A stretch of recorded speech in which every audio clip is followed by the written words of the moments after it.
All right, welcome everybody. It is 5:30 and we are going to go ahead and get started with the community meeting for the Thorn Creek Fire. Today is August 18th, 2021. We appreciate you all being here. My name is Brooke Smith. I am a Public Information Officer with the Southern Area Interagency Incident Management Gold Team. And information officers help create community events. We run trap lines out in the community. So if you see fire information boards, one of the information officers has been there daily to give you updates. We run social media and we help communicate what's going on with the fire. So once again, I appreciate you all being here. With that, I'm going to turn it over to our agency administrator.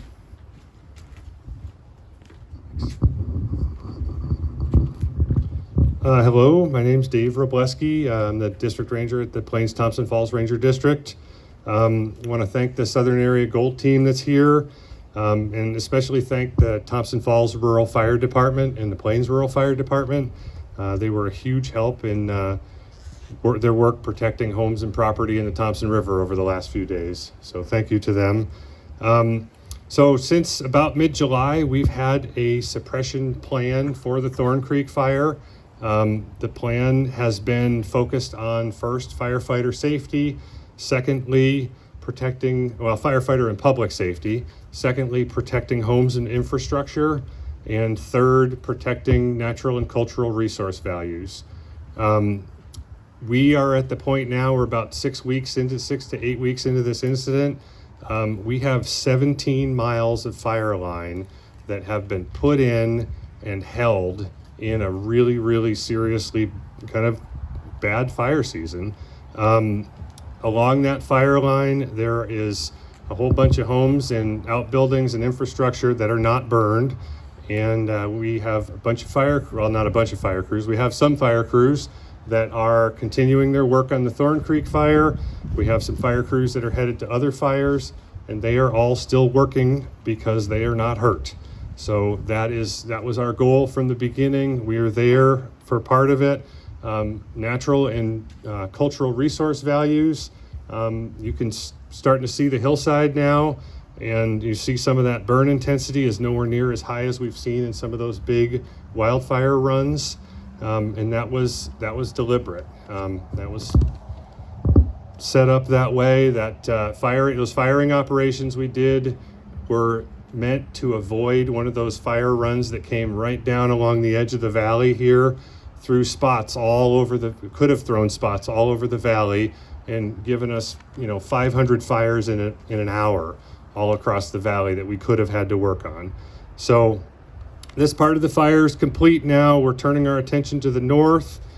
Still the same goals: firefighter, public safety, looking for areas of high probability success, and using every available tool to slow the fire, stop the fire in different points.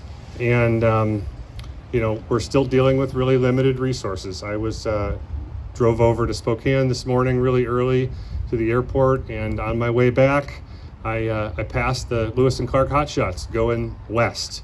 They were here 2 days ago, and they got pulled away as soon as we got past the houses and it started raining. So that's kind of what we're dealing with, and I'm going to pass it on to Jill, who's going to talk about air quality.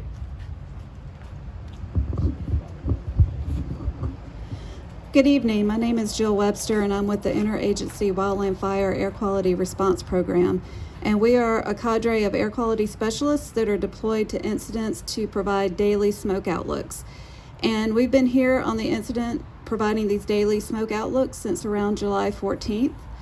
And one thing about wind and rain is it does a really good job of scouring out all the smoke and improving air quality. So I can tell you that since we've been doing these daily outlooks since the 14th of July, the best air quality that we've seen since then has been today. So I hope you guys are getting out and enjoying it. You may see some smoke from the smoldering fuels up on the hill, but that's not going to be enough smoke to impact your air quality. So I think it's going to be good for the next few days at least. The one caveat to that, as you've heard me mention before, because I see some familiar faces out there, as you know, there's a lot of really large wildfires burning in Oregon and California. So you can anticipate that some of that smoke is going to make its way into Montana at some point. But for now, I would say get outside and enjoy the clean air while we have it. Thank you.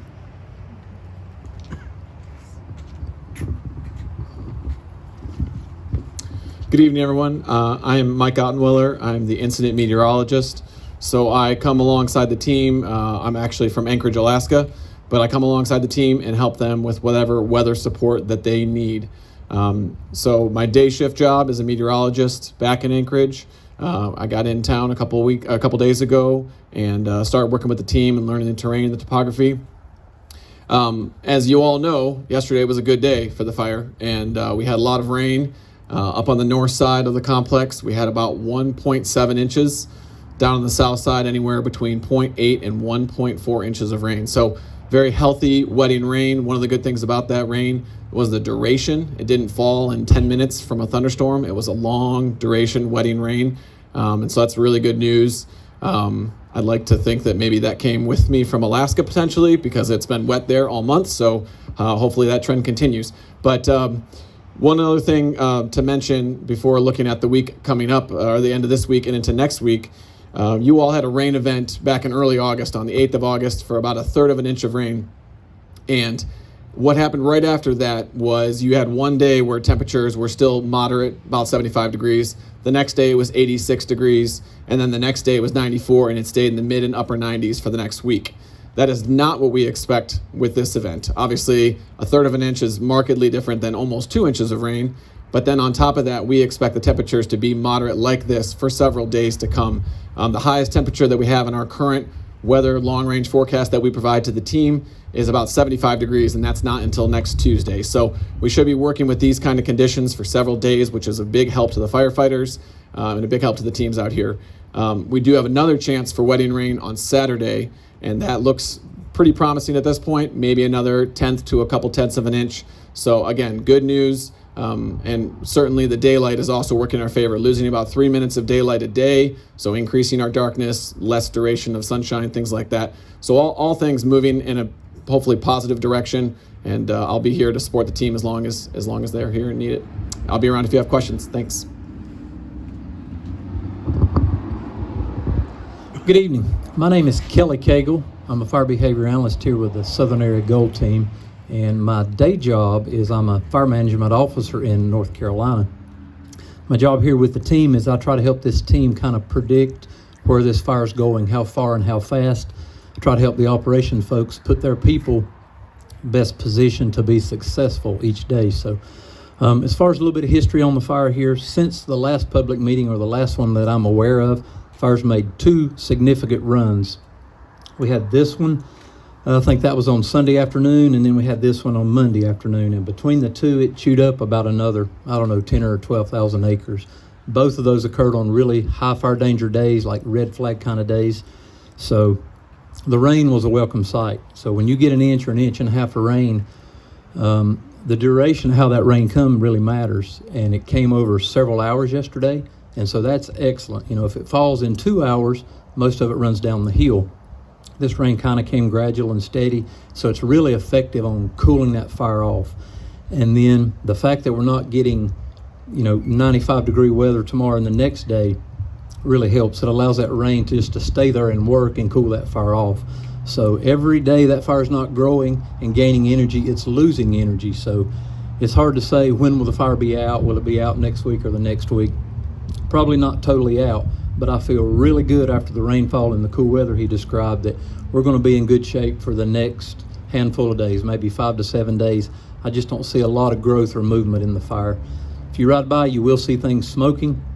That's just some of the heavy material like the dead and down logs, and those are still dry and they'll continue to smoke for days. But as far as fire spread, growth, and movement, I think we're in good shape for a while.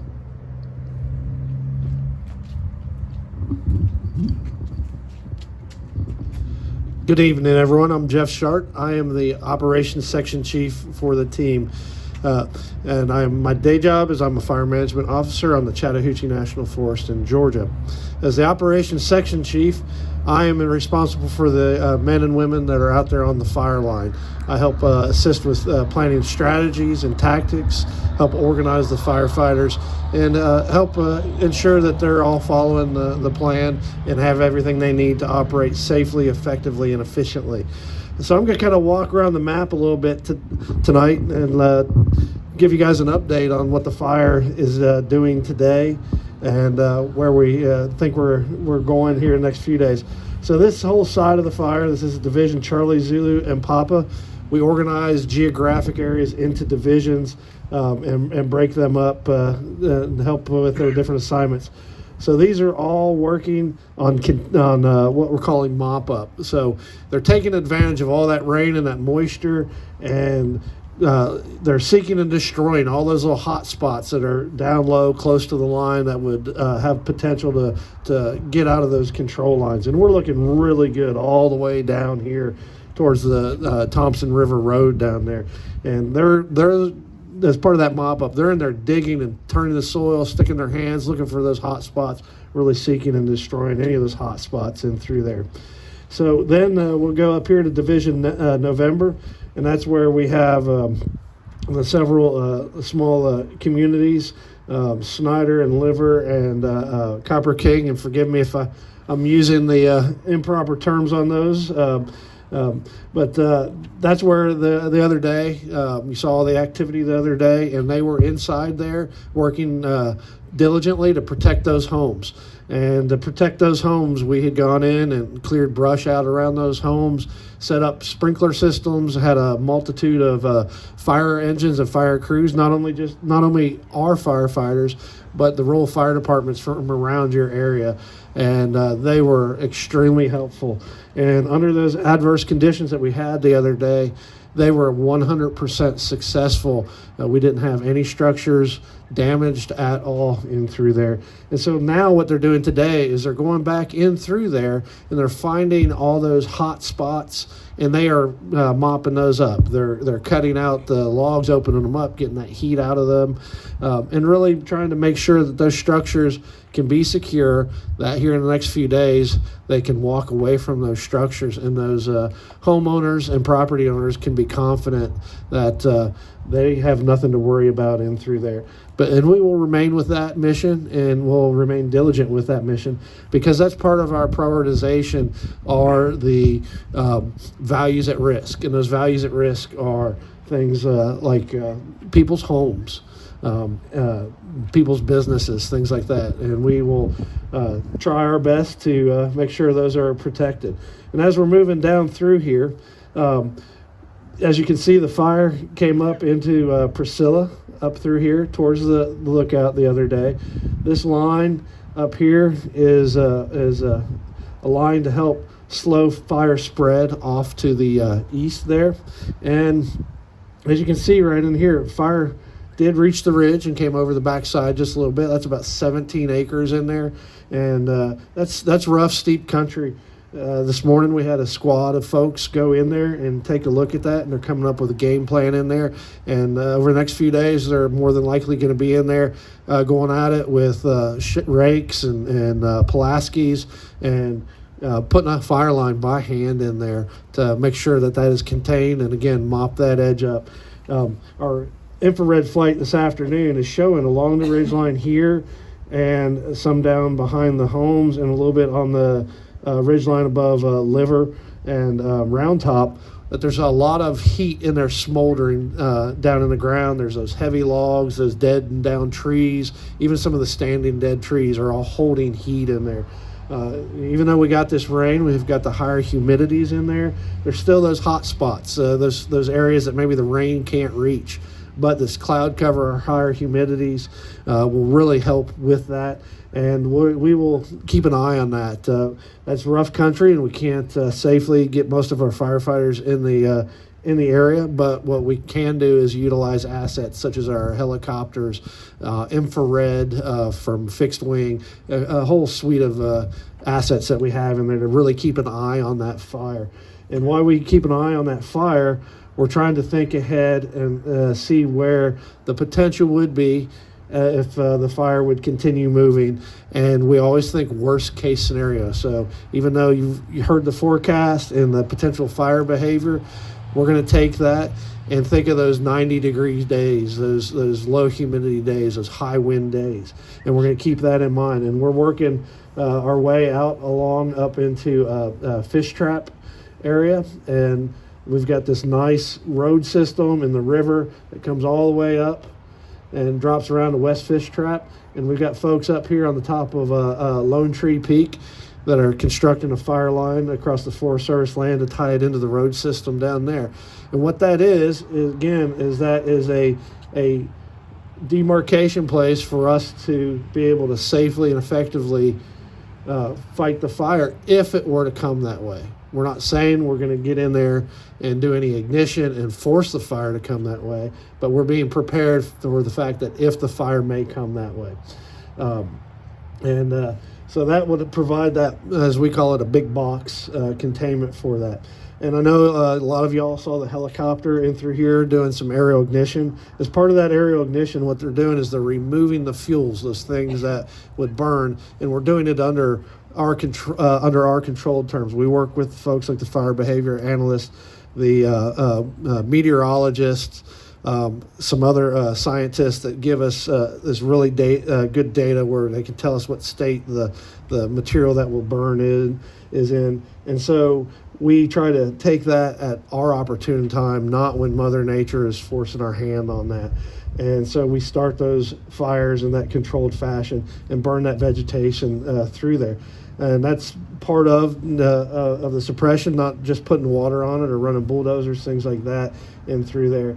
And again, part of what we do, even though we've got these hot spots up here, we'll keep an eye on things up here. We'll use water drops from the helicopters, things like that. And so we'll try our best to do this on our terms, not when conditions are at the worst. So today's flight did show that heat up and through this ridge, showed a little bit of heat right in through here, but this whole northern piece all the way up to Marmot did not show any heat at all. So that's a good thing. We're very happy to see that. That doesn't mean that there's not something hiding in there, maybe down in the rocks or internal in some of the trees that we couldn't see. But the equipment that we use today, low level and a helicopter, really can kind of dial in there, and that'll help direct us if it's in locations that we feel are critical to help make our decisions and decide what tool we can best use and most safely use for our personnel. So thank you very much. Good evening. My name's Debbie Beard. I'm the incident commander of the Southern Area Gold Team. So that means that an incident management team, if this is your first meeting or you don't know much about incident management teams, it's about 50 or 60 people that get together only when there's a fire or a need or a hurricane or some natural or man-made disaster, and we go around the country and we try to manage whatever that incident is. It could be anything from a shuttle crash in East Texas, it could be a hurricane in Mississippi, or it could be a fire in Montana. And so we show up. Our team comes from the 13 southeastern states. We actually have a person or two on our team from Puerto Rico as well. And we come together and form a team and go somewhere and spend about 2 weeks or less or more, depending upon the situation. And we do whatever is needed by the home unit. So for me, we're working right now for the Lolo National Forest.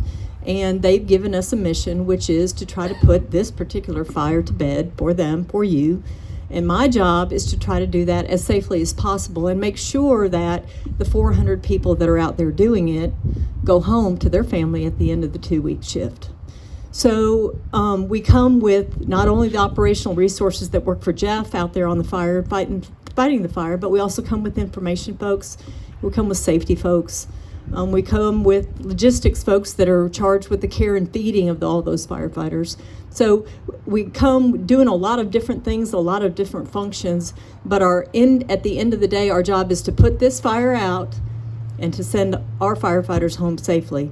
Now, this particular fire, like Jeff told you, it's still got a lot of heat in it, in some parts of it. Now, some people want to know what we're going to do with this part of it. We don't have to put a fire line around every single piece of this to make sure that it's out. It may die in place, and often they do. This thing will stop. There's no more heat there, and it won't move anymore. Once that happens, there's nothing more that we need to do. Mother Nature will take its course in a week or two, start to put more rain, snow, or whatever it takes to put that fire out.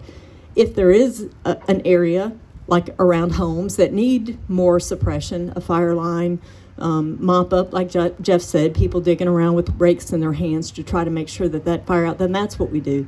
So we don't have one strategy in any part of the fire. It's a multiple point strategy. But at the end of the day, our job is to make sure that you guys can be confident that this fire won't be going anywhere. If we can't do it in the 2 weeks that we're here, then there may be a team that comes in behind us. But basically, that's our job. And then when we're done, we go someplace else. We were in down on the Helena, Lewis and Clark a couple weeks ago. And after we leave this one, we may go somewhere else, or we may go home. So I know that you're tired of seeing fire folks stand up here and tell you a story about how they're going to put this fire out. But eventually, we want to go home just as much as you want us to go home. So I appreciate all the support that you've given our firefighters over the last couple of weeks that we've been here. And hopefully we will see you someplace in a much more positive situation next time. Thanks.